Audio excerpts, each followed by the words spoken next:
जङ्गल हेर्न त यहाँ आउनु पर्ने रहेछ कस्तो छ जङ्गल आधी घण्टा लाग्छ क्या पाल्पा पुग्ने हामी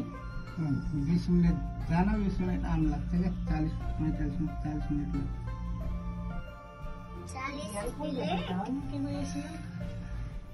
ठुलो गरी खोले एसी हो भनेको त हावा हो एसी न रहेछ खुल्न मिल्ने रहेछ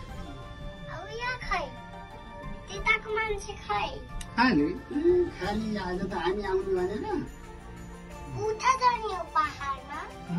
पहाडमा चढ्ने हो र रुखी रुख देखियो खाली रुख र खोला देखिए कालकिन लाने काट्न त्यो पहाड ओ तल सिद्ध बाबा सिद्ध बाबा यत्न आउँदादेखि बल्ल यो हवाई जहाज हो कि पहाड हो चुप लाग्यो यति रहेछ